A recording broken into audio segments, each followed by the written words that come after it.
Imam Sadiq alayhi salam in this hadith is talking about the situation at the end of the time when the Imam of the time will be in ghaiba, the Imam of the time will be in occultation, and he will not be accessible.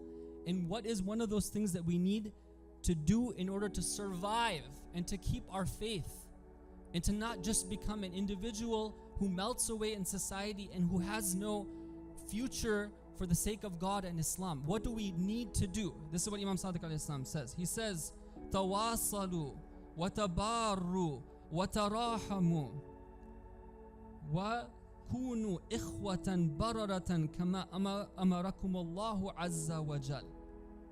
He says there are 4 responsibilities you have. Number 1, tawasalu, meaning that you have to connect with one another. Don't think that you're going to make it by being a loner. It doesn't work that way.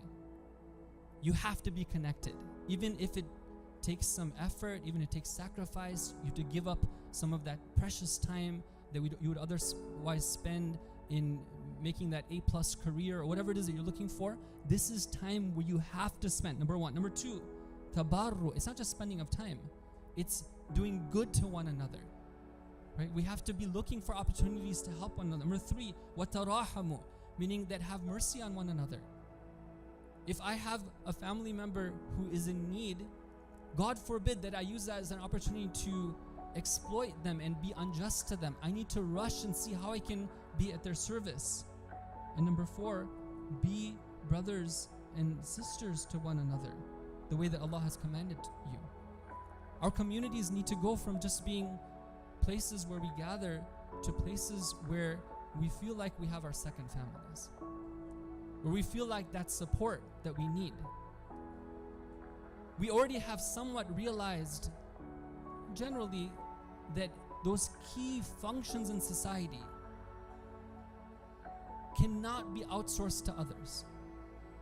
Teachers, educators, we need to be providing that service. Counselors, mentors. When I speak with the youth, they're a lot of times they're saying that I just need somebody to talk to, an older brother or sister who's going to listen to me and give me some good advice.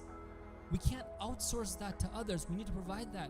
Therapists, scholars, brothers and sisters. This is the type of community that we need to be envisioning and moving towards. Alhamdulillah, we're blessed with so many great things in this community.